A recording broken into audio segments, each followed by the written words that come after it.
Paneer Butter Masala is the stuff legends are made of. This amazingly rich, creamy paneer preparation is an absolute restaurant favorite, and it's easy to see why.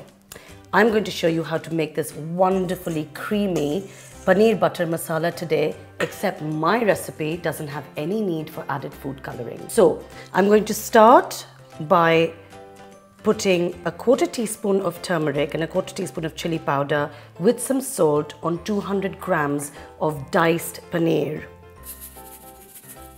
And just toss that together to coat it really nicely.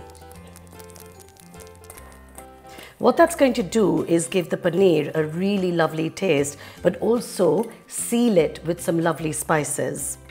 Now, while that's sitting, I'm going to get about a tablespoon of ghee to heat on high, and we're going to saute the paneer pieces. While your ghee is warming up, you might want to soak your fenugreek in some warm water. Fenugreek adds a wonderful bitterness that just cuts through the sweetness of tomato really well. And what the hot water does is helps rehydrate them and create a little pocket of flavor for you. Now, your ghee is hot. It's taken about a minute or so, and at this point I'm going to toss in the paneer pieces and get them to seal so they don't fall apart later when they're cooking. Be careful of this because paneer does sizzle when you saute it. What I tend to do to prevent it from hissing and spitting everywhere is loosely cover it and take it off the flame to actually flip it over so it's evenly cooked. You also want to make sure that the flame is on a medium rather than too high, because whacking the flame up makes it spit even more. So in about a minute, I'm going to take it off the heat and gently flip it over to the other side for it to cook evenly. I'm going to bring this back and let it cook on the other side for about a minute. In the meantime, I'll take you through some of the prep I've already done. I've got 4 tablespoons of tomato puree here, which I've stirred through with 4 tablespoons of Greek yogurt and a cup of water.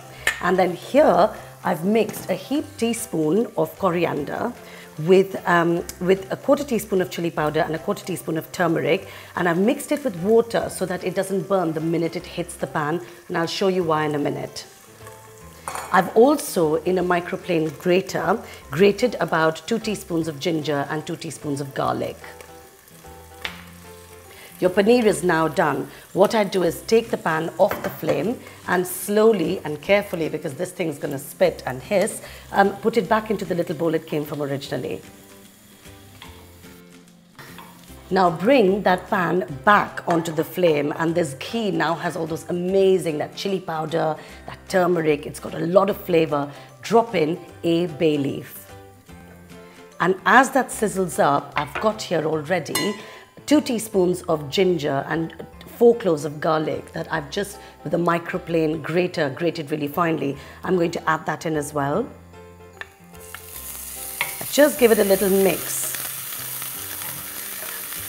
to get those amazing purees, ginger and garlic purees. Well, it's almost like a puree. To saute in that lovely buttery ghee. Within seconds, you don't want this to overcook, add your stirred spices, the coriander, chili powder, and turmeric.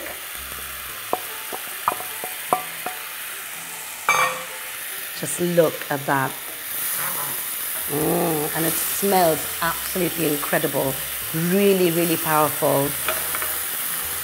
Give that a good stir as you mix the spices into your ginger and garlic and ghee, of course.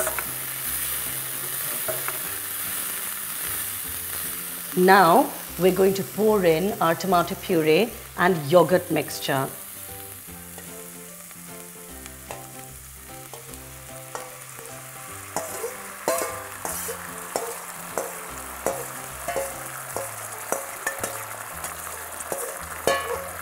Try and get as much of this out as you possibly can.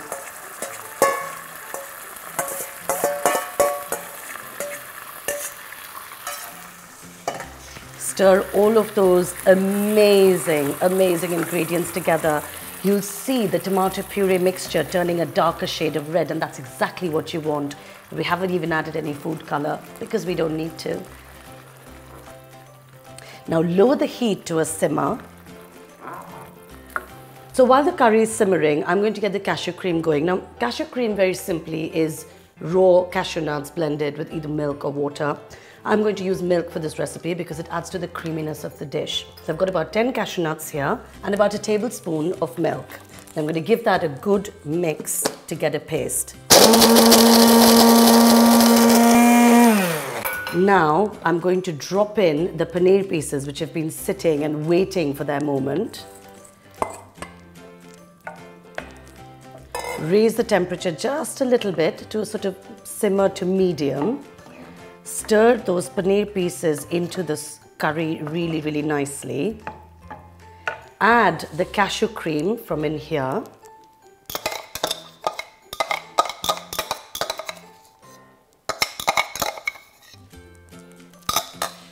Give the whole lot a bit of a stir. Now add your kasuri methi that's been soaking, along with the little leaves, the water and the leaves.